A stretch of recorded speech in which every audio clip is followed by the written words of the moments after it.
Allahumma salli ala sayyidina Muhammad. A'udzu billahi minasy syaithanir rajim. Bismillahirrahmanirrahim. Inna anzalnahu fi lailatul qadar. Wa ma adraka ma lailatul qadar. Lailatul qadri khairun min alfi sahrin.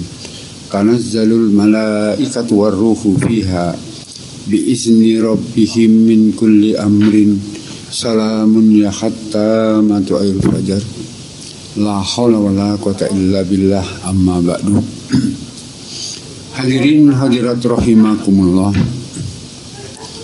Berkat rahmat Allah yang Maha Kuasa, di malam hari yang sejuk ini kita dapat bersilaturahim dalam rangka zikir pengobatan kolbu.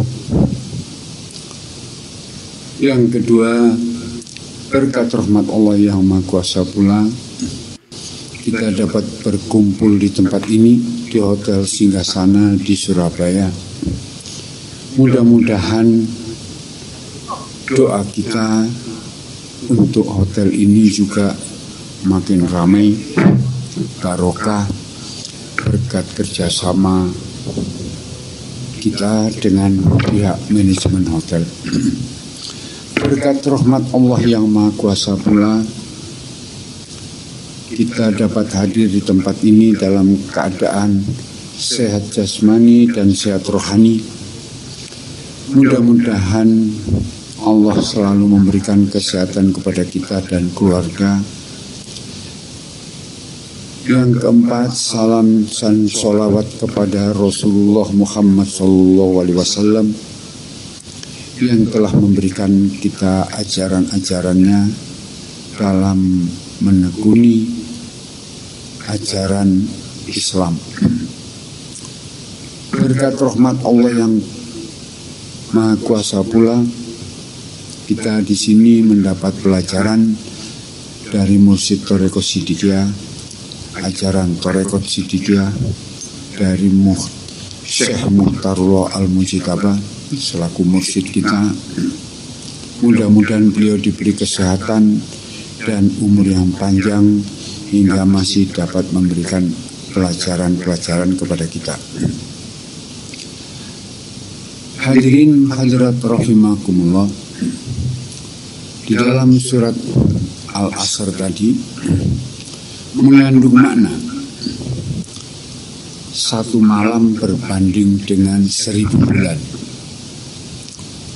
Itu andai kata kita tekun menjalani, ya. Contoh saja, banyak orang pejabat, orang kaya, bintang film mengharapkan apa yang dikatakan Lailatul Qadar di bulan Ramadan. Mereka berbondong-bondong ke Mekah dengan segala atributnya, kekayaannya, berangkat mereka 10 hari terakhir menjelang Ramadan.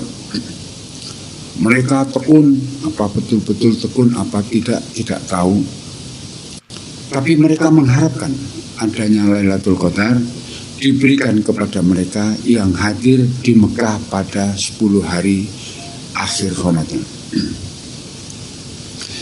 Padahal kalau dilihat mereka selama 11 bulan, 20 hari tidak pernah bahkan kurang menjalankan ibadahnya.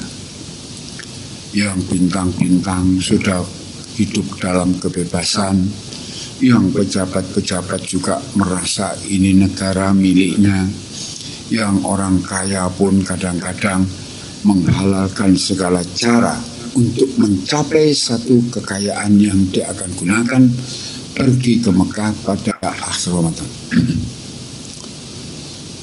Nah, kita yang pas-pasan, kecil kemungkinannya lah bisa ke sana karena biayanya mahal, puluhan juta, bahkan ada yang sampai 150 juta dengan hotel yang bintang 5, pelayanannya VVIP dan lain sebagainya. Di sini saya akan memberikan satu cara atau metode dalam berdoa memanfaatkan surat Al-Qadar tadi. Surat Al-Qadar ini intinya 1 malam berbanding 1000 malam. Jadi kalau kita punya niatan atau hajat yang besar, mau apa saja, kita berpuasa memohon kehadiran Allah. Puasanya Senin Kemis boleh, 1 minggu 3 kali boleh, tapi tidak setiap hari lah ya. Mau tiap hari juga boleh, tapi itu kan sampean juga berat dalam arti sahurnya, bukonya, lek proses mesti resek. Sahure dicepai, bukonya dicepai wis resek. Belonjone luwih akeh timbang gak poso. Lek gak poso rujak disapu, gak boleh poso ngene engko buka kolek, ya kan. Engko mangane milih. Jadi larang. Jadi itu bukan saya bilang sudah kebiasaan, saya juga gitu, sama lah.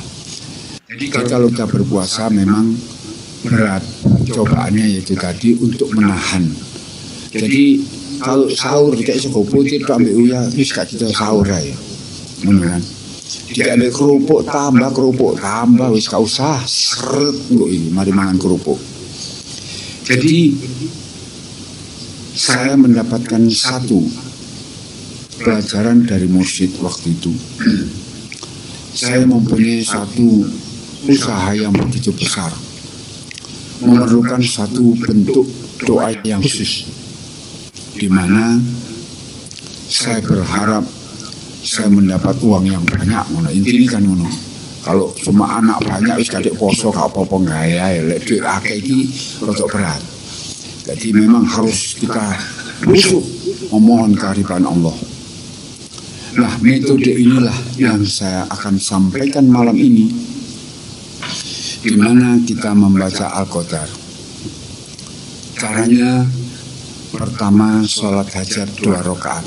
Anytime, mau pagi, siang, tengah malam, subuh tidak boleh, tidak apa-apa. Karena sholat hajat 2 rakaat. Setiap rakaat setelah membaca suratul Fatihah, membaca surat Al-Qadar ini. Rakaat kedua setelah Fatihah membaca surat Al-Qadar ini juga. Kemudian terakhir kita sujud. Terakhir itu sebelum salam masih sujud, kita membaca Al-Qadar 12 kali sambil sujud ya. Kira-kira lek gurung biasa begitu tangi rada ngliyeng, memang iya gurung biasa soal. Jadi aku berarti kumat tidak kesuwen sujud. Jadi karena belum pernah, ayo kita coba. Nah, latihan dhisik lah.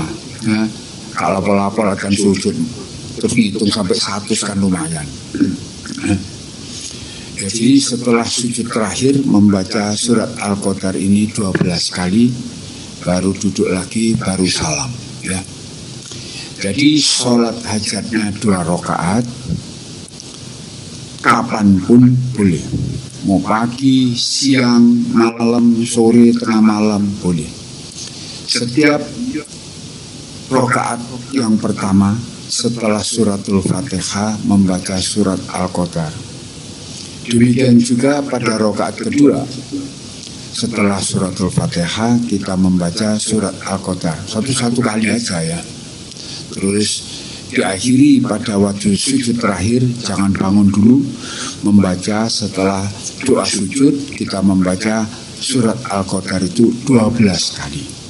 Nah, kemudian itu kita salam. Nah, cara mengamalkannya, kita setelah duduk salam kita membaca suratul Fatihah dulu. Mau kemana diarahkan. Kalau mohon rezeki banyak, itu Fatihahnya wasilahnya kepada Nabiullah Sulaiman alaihissalam, Al-Fatihah 1 kali ya. Kepada Rasulullah Muhammad 1 kali.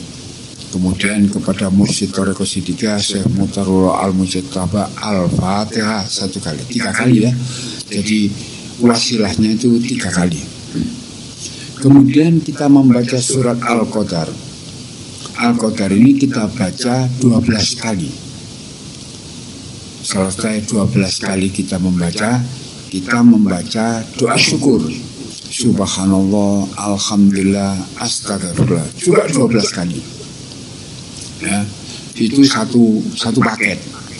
Jadi Al-Qadar 12, doa syukur 12. Itu satu paket. Nah, ini diulang sampai 12 paket. Maaf, bukan 12 kali, 10 kali. 10 kali Al-Qadar, 10 kali doa syukur. Ini diulang 10 kali. Jadi jumlahnya total Al-Qadarnya itu nanti 120 kali, doa syukurnya juga 120 kali. Ya, memang agak lama. Yo kate jaluk duit akeh suwi. Ya. Kalau untuk kesehatan, wasilahnya pertama kepada Nabiullah Isa alaihissalam, kemudian kepada Nabi Muhammad SAW, kemudian kepada mursyid Thariqah Siddiqiyah. Jadi itu. Jadi saya ulang lagi. Setelah selesai sholat hajat, salam, kita Fatihah wasilahnya 3 kali. Untuk kemana arahnya? Ya. Nabi Musa ya oleh kendel, Nabi Ibrahim ngono ya api ya. Terserah kemana yang sampean tahu sejarahnya, yang sampean tuju. Kemudian setelah wasilah membaca surat Al-Qadar 10 kali. Kemudian baca doa syukur subhanallah, alhamdulillah, astagfirullah 10 kali. Itu satu paket ya. Nanti diulang 12 kali satu paket. Jadi 12 paket. Jadi akhirnya totalannya semua Al-Qadar 120 kali dan doa syukurnya 120 kali. Nah, ini nanti perimbangannya tadi dalam Al-Quran dikatakan 1 malam berbanding 1000 malam. Ya, kalau sampai minta jodoh, moco isu-isu teko jodoh ning ngantri, kan enak wis. Kali milih, sing ireng, sing putih, sing dukur, sing endek, sing pangkat, segala macam bisa. Jadi semua kemungkinannya itu berbanding semalam banding 1000 malam. Nah itu diulang-ulang. Ojo pisan tok Pak. Kalau sampun sewengi maca niku lho kok gelem napa-napa. Lah kok jaluk sewengi langsung enak. Yang gawe sepisan jaluk bayaran sak wulan. Ndak mungkin lah. Nah, jadi dengan ketekunan itu jalankan. Jadi di dalam pengalaman saya, itulah yang saya lakukan kira-kira tahun 2017. Itu saya punya pengalaman itu kayak baca jazak Al-Qadar yang banyak. Perinciannya bagaimana ya Pak Yai? Itu bacanya ya dengan sholat hajatnya tadi. Kemudian kita membaca Al-Qadar 10 kali, doa syukur 10 kali. Satu paket 12 kali semuanya jadi 120. Al-Qadarnya 120, doa syukurnya. Selesai itu semua sampai sujud mana? Ya, belum apa-apa, belum ada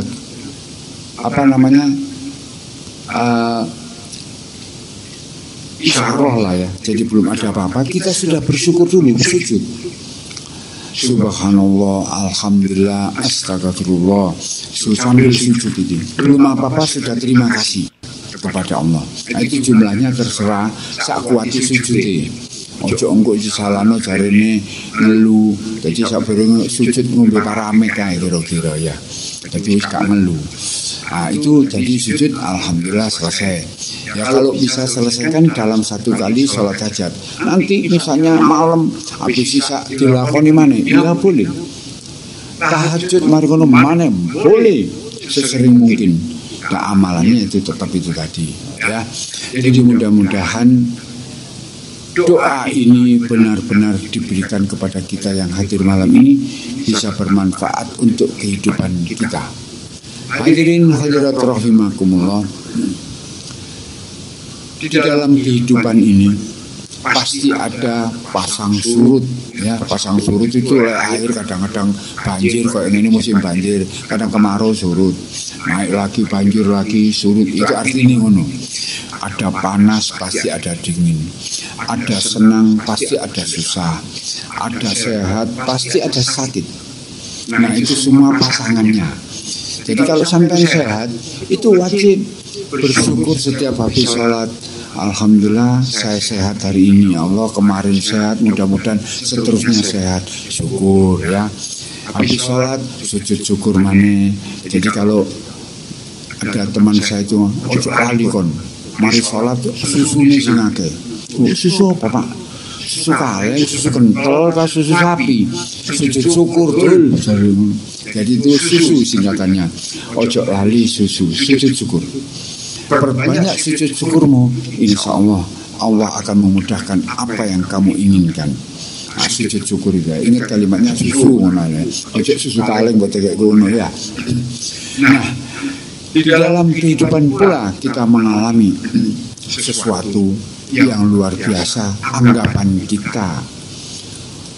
Sesuatu penyakit yang begitu berat, anggapan kita. Baru di rumah sakit untu 1000, untu loro wis seminggu. Ngombe obat gak iso untu coplone untu melak beres, gak loro.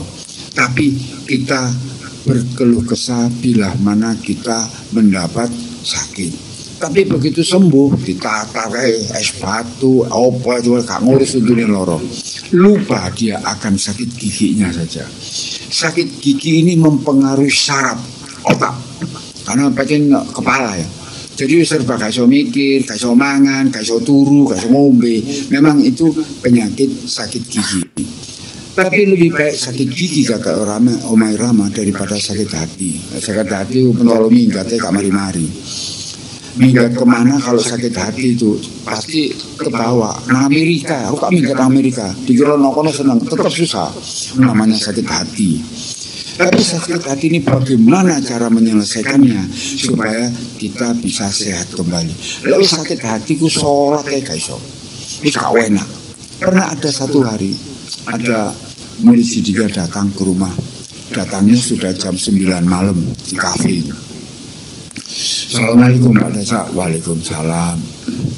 Ini Pak, saya dapat peringatan dari bank, rumah saya mau dilelang. Loh, omong mau piro? Ya cuma satu itu Pak. Terus, ini Pak, saya kan punya utang 600 juta. Kurang akeh, wong negara utangnya triliun kan cuma 600 sediti. Tapi ya ini Pak, saya kepikiran surat ini bagaimana? Aku dikawani surat itu mau dari bank. Ya tak bocor. Seminggu mana itu akan dilelang rumahnya. Jadi kamu mengharapkan apa? Kalau saya cuman lek duit ngono pas-pasan. Tapi lek dungo iku ana sak lemari kon njaluk sing ndi dungone. Ya saya bilang mulai sekarang mumpung masih sempat 10 hari lagi kamu poso 10 dino. Sholato wiritano lek iso poso 10 dino cek suwi. Apa jawabannya dia? Sudah tidak bisa Pak sholat itu, tidak tenang. Sudah tidak bisa Pak saya berpikir karena tidak bisa tenang. Karena kepikiran rumah mau dilelang. Itu kan gak iso sholat, gak iso wiritan terus apa kate ndongakno kon. Aku sing gak melok-melok kon ndongakno kon. Lah terus urusane opo? Wis tahunan gak muncul, omahe kate dilelang teko. Ya begitu, sampai menangis. Seorang laki-laki punya anak 2 insya Allah. Ini istri saya sudah saya WA Pak suratnya tadi sudah pingsan. Ya bagus lek pingsan, gak langsung minggat. Oh masih itu dilelang pisan.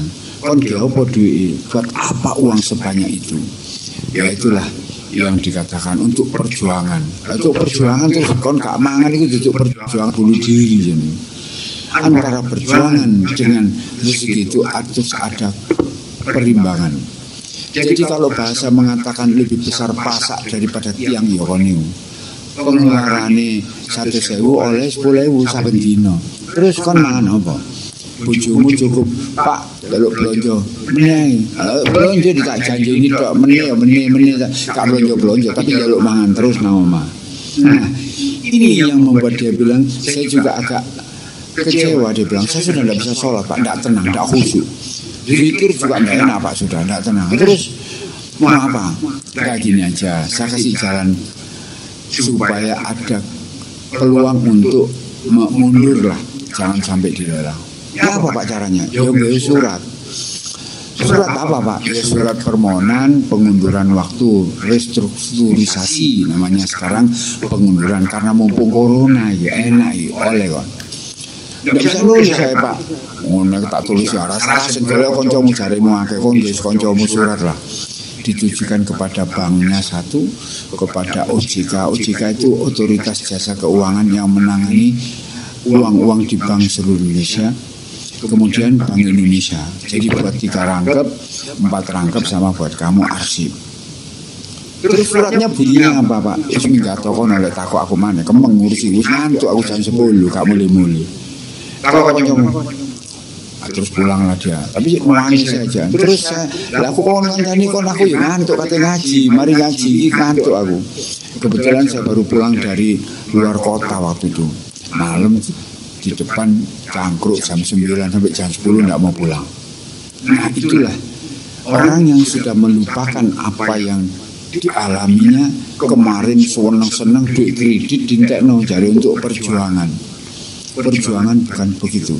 Perjuangan tidak akan meninggalkan suatu siksaan kepada orang yang berjuang. Jadi kamu harus mengukur apa yang kamu buat berjuang, berapa yang kamu buat berjuang. Ojo dintekno kabeh terus gak mangan anak bojomu. Nah, yang pertama perjuangan itu adalah keluarga. Makmurkan keluargamu, istri dan anakmu. Kalau istri anak ndak dimakmurno terus jadi dewi sing makmur ngalor ngidul terakhir utang itu mau omahe dilelang. Nah, itu tadi campurlah dibilang untuk perjuangan padahal dia sendiri mesti foya-foya lah 600 juta. Belum bunganya. Wis bunga berbunga. Ah, ini coba kalau sampai ada niatan, bacalah doa itu. Insya Allah ada kemudahan dan dalam tempo yang sesingkat-singkatnya. Kalau proklamasi dalam tempo yang sesingkat-singkatnya sewengi banding 1000 malam. Tapi kok gak langsung ngono bengi iki mulai garap meni ana duit ya gak iso lah. Ya kan iyo kalau biar keburukan duit tambangan lunasmu. Orang kalau banyak uangnya itu ya susah. Pengen belanja sing gak perlu-perlu no omal TV situ saiki tuku 10 tekan di TV. Baru kono tuku macam-macam kelambi sampai gak cukup nang lemari. Nah, itulah yang kalau kita sudah punya uang lupa akan perjuangan, akan sedekah kepada fakir miskin. Sekarang saya melihat waktu sebelum corona banyak orang yang bersedekah untuk hari Jumat itu. Nasi barokah. Oke. Waktu itu masih ada sampai 300 bungkus. Menurun sampai sekarang cuma 130-an. Alhamdulillah masih banyak yang tetap bertahan untuk membuat nyumbang untuk nasi barokah dan air maku ini. Di dalam perjalanan itulah saya melihat orang yang tekun dalam sedekahnya tiap Jumat ternyata orangnya sehat. Sehat saja yang tidak bersedekah loro kabeh. Saya lihat, oh ya ini imbalannya, diberikan kesehatan oleh Allah dan rezeki tentunya karena dia bersedekah menyisihkan walaupun sedikit harta bendanya untuk fakir miskin yang tidak makan hari itu. Lantas saya ingatkan, orang miskin itu makannya tidak Jumat saja. Hari Jumat tok mangan deh. Lah Sabtu, Minggu, Senin, Selasa, Rabu, Kamis gak mangan. Nah, saya ajaklah orang-orang itu jangan semuanya Jumat. Kegerai Pak, gak bisa Pak. Jumat itu kalau Jumat barokah, Sabtu itu gak Sabtu barokah Pak. Tapi janganlah berpikir itu. Andai kata kita punya rezeki sampai Jumat itu orang butuh makan. Kemudian sudah ada sekarang hari Sabtu, hari Minggu gak mau prei Pak. Loh, kok iso prei? Apa ngerti prei mangan Minggu? Sudah, Senin ada. Tapi berkelanjutan. Tapi yang saya jelas saya katakan bahwa orang itu apa itu makannya itu setiap hari. Kalau bisa dia makan 2 kali saja. Itu di dalam satu yang laporan yang saya terima. Kadang-kadang ada seorang sama sama cucunya. Tiap hari sudah menunggu di depan pintu nasi barokah. Tiap pagi dia sudah menunggu. Masuk Ramadan. Pak, ini nanti nasinya bulan Ramadan. Bulan Ramadan juga. Kenapa? Kan bulan Ramadan, Pak. Puasa ini nanti nasinya orang tidak kena kur. Kan mata Pak. Kan kira wong soro iku puasa diwajib orang fakir. Jadi ojo salah paham. Karena isu. Wah, terus ya apa? Soal lemes Pak, saya puasa. Wah, ini kalau lemes puasa gak usah puasa sampean, mangan wae. Jadi keikhlasan itu dalam kamu berpuasa mengantarkan nasi pada waktu pagi untuk orang itu makan. Nauzubillah, besar sekali ibadah yang kamu lakukan. Itu lebih besar daripada orang-orang yang nyumbang yang puluhan juta. Jadi nilainya seperti gini. Andai kata kita itu di padang pasir, bertemu seseorang yang haus ya di tengah padang pasir, kita berikan satu gelas mako ini, luar biasa terima kasihnya. Waktu haus di padang pasir antara hidup dan mati, kita berikan satu gelas mako, insya Allah dia doanya itu sampai kapan, alhamdulillah saya masih bisa hidup minum air satu gelas. Tapi kalau di sini sampai tak kasih satu gelas juga biasa ya Pak, kadang-kadang mako separuh tuh ditinggal ya. Nanti di sini juga nanti mesti ono gelas mako ditinggal ya. Kelompok noh kurek. Ya kalau ndak habis siramkan tanaman, baru disimpan di tempat sampah. Ojo ono banyune kelebok di tempat sampah gitu ya. Jadi itulah cara kita juga menjaga kebersihan. Jadi jangan sembarang itu air mako masih telung perapat kadang-kadang tinggal muli. Nah, ambil aku tak cirano tanduran aja samudane melok barokah. Nah itu, jadi cobalah kita menilai apa yang diberikan Allah walaupun hanya air setetes, luar biasa. Kalau kata nge-PMI sekarang, darah setetes membawa kehidupan. Air setetes pun kalau di padang pasir, nauzubillah, nilainya luar biasa daripada ini mas tak kayak duit 1 juta nang dia tuku banyu no padang pasir 1 juta bro no tak kayak duit tuku banyu karena untuk total banyu no padang pasir waduh itu selak ngelak selak mate, itu nilainya lain sekali daripada kalau orang tidak membutuhkan. Jadi setiap hari mereka itu menunggu nasi bungkus untuk dimakan. Nasi bungkus pun cuma begitu. Saya periksa apa sih isinya. Harus yang layak dimakan, enak nih. Gak sekedar seko dikait tempe goreng, gak tahu goreng sih gak ada rasanya. Mbok kena rasa sing enak. Saya dulu waktu mondok di pelosok masih ingat ada nasi campur di pelosok itu. Zaman dulu masih Rp250 satu bungkus. Isinya itu nasi Bali. Tahu nih kena gigi pasan, saking tipisnya. Ono dagingnya kena gigi pasan, bumbunya cuma bumbu kacang. Enak tapi itu saya kalau ke pelosok mesti beli itu. Jadi mondok kenangan masa lalu itu sekarang harganya 6.000 sekarang satu bungkus. Ya nasinya semacam itu. Nah dulu mondok ya waret kak waret tukunya sak bungkus, jemplok aja mumpung mangan. Jadi nilai apa yang kita berikan itu tidak dilihat daripada nilai hartanya, tetapi nilai kebutuhan manusia yang menerima. Itu luar biasa ya, pahamkan itu. Jadi mereka menunggu nasi dengan cucunya, neneknya sudah sakit, nunggu depakan, belum berangkat. Mbah, aku mangan di sini sampai begitu. Kemudian ada yang sudah tidak bisa jalan di rumahnya, sudah sakit segala macam. Alhamdulillah datang nasi barokah dengan air mako yang didoakan, mereka bisa jalan. Bersyukur mereka, alhamdulillah aku oleh sego sak bungkus, oleh banyu waras aku. Orangnya sudah bertahun-tahun tidak bisa jalan, keluar-keluar banyol. Alhamdulillah, dari rumahnya kan sekitarnya sama. Aku suara saiki, tinggal rapi ini sing turun, umurnya 80 jalur rapi. Pokoknya guyon lah dia. Tapi dia mensyukuri nikmat itu. Jadi pahamkan bahwa orang fakir miskin itu makan setiap hari, minum juga setiap hari. Jadi kalau kita hantarkan hanya hari Jumat, katanya Jumat itu barokah, iya memang. Tapi hari lainnya itu lebih barokah, wong kano sing teri. Nanti kalau sudah kita hantarkan pada hari yang lain, itu nilainya sama orang yang di padang pasir diberi air satu gelas. Nilainya sama. Nah, disitulah pengorbanan-korbanan ini berhubungan dengan apa yang kita lakukan, doa yang saya berikan tadi. Itu hubungannya. Hablum minan nas, lakukan apa sesuatu untuk manusia, sesama manusia. Kapan dia butuh, itulah dia butuh. Tapi ojo toko-toko, Pak, aku butuh duit 600. Lo kini duit 600 juta kan dungo sing akeh. Sak lemari ono. Jadi kalau sudah begitu itu tidak menolong namanya. Nah, dia yang bikin habis kita suruh bayar, gak lucu. Masih aku suge kata lah duit 600 kayak omamu dilelang ya urusanmu, bukan urusan saya. Tapi di situ saya cuma mendoakan juga. Kalau kamu tidak mau berdoa, ya aku tak tunggu lah. Anak kemudahan suratmu dia. Alhamdulillah suratnya diterima. Takok mana Pak? Itu alamatnya BI sama OJK di Jakarta di mana? Masya Allah. Kalau Liva ditakok ini. Takok no YouTube mana lu? Google lu alamati. Mau main takok aku. Nah terus dia jawab, Pak ini Pak di WA suratnya gini. Ya bagus, kon pinter ngarang, bukan saya Pak. Lawan duit konco ake. Nah itulah perjalanan seseorang yang tampak di mata saya dia tidak pernah bersyukur atas apa yang dia dapat dari Allah Subhanahu wa Ta'ala. Jadi sekecil apapun, sebesar apapun, kita tetap bersyukur kehadirat Allah.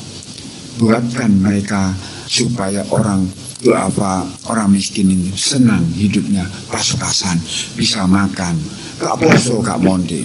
Tidak diwajibkan berpuasa bagi orang yang tidak mampu, tidak diwajibkan berpuasa bagi orang yang sudah uzur, tidak diwajibkan berpuasa bagi orang yang bekerja keras. Nah itu. Jadi malam ini hubungannya dengan Al-Qadar tadi. Itu satu paket. Berbuat baik dan berdoa, berbuat baik dan berdoa. Tidak dari nilainya, ya, tapi keikhlasan itu kita ingin membantu. Subhanallah, mereka berterima kasih sekali. Bisa makan satu hari, satu kali aja sudah lumayan. Apalagi mereka diberi 2 kali. Alhamdulillah. Hadirin hadirat rahimakumullah. Itulah yang saya sampaikan malam ini, mudah-mudahan bermanfaat buat kita sekalian dan Allah selalu mengabulkan doa kita asalkan kita mengingat sesama manusia. Billahi taufiq wal hidayah. Wassalamualaikum warahmatullahi wabarakatuh.